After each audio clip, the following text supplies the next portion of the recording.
Bapak Panitia, Bapak Kades beserta stafnya, sebab semua sangat yang sampun kersa nimbali ketoprak Cahya Muda. Wis ping pira ayake dhewe iki. Sakroku aku yo ben telu iki. Kene iki pokoke nek ora Cahya Muda, Ono. ora gelem. Heeh. Paling ora ndongakno masyarakat dene. Heeh. Iki masyarakat Mojo Lampir. Mojo Lampir. Suwe ora jamu pisan godhong kunir Maksude suwe ra ketemu pisan karo masyarakat Mojo Lampir. luar biasa. Nandur kunir ning pinggir sumur, masyarakat Mojo Lampir panjang umur. Amin.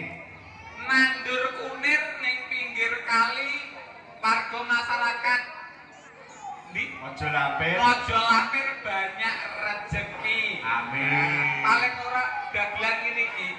Ndongakno. Alah nek trimo parikan ngono ku yo gampang yo kecil lah. Pantun no. Iya banget. Jajal iso to. Parikan nek cara Jawa nek pantun ku cara bahasa Indonesia. Iya. Angger tibane iki yo iki tibane uku. Yo Genti aku no. gantian Masa aku ra iso. Nandur kunir apa duwe? Wong kunire sak tandur kok kabeh nandur kunir iki. gak tok. Gak oleh liyane. Padha gak tok. Oh, teron-teron. Tuku cipir Duwe-duwe.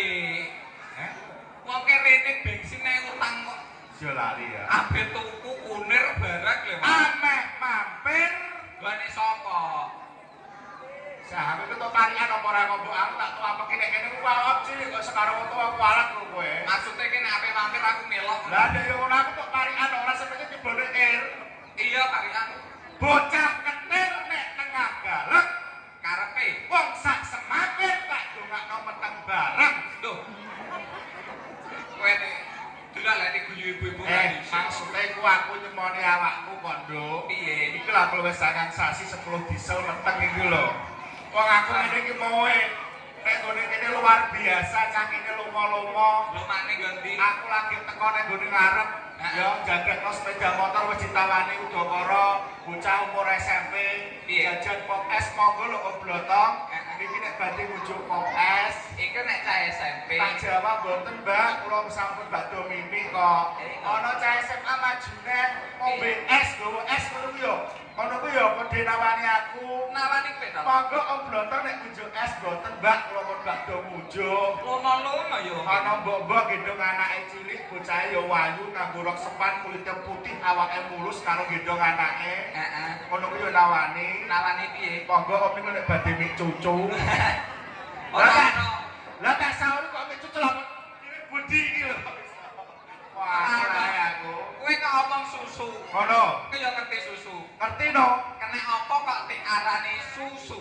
Ya mergo ya susu kuwi bergizi. Ah yo ora. Mergo susu rasane enak. Alalah apa? Kena apa kok diarani susu? Mergo loro susu. Ada loro, Susu. nek pomo siji. Su.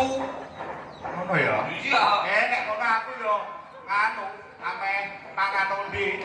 Onde apa? Lah kok siji kok Nek siji, onde, nek loro, onde. nek setugel.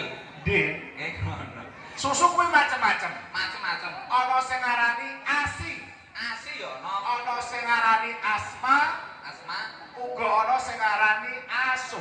Mosok ono beda-beda. Oh, ana artine. Lah nek asi, ASI kuwi sing umum gandeng wong Jawa kuwi ASI air susu ibu. asi ku Air susu ibu. terus nek asma. Asma kuwi cara wong Jakarta. Air susu mama. Wong Jakarta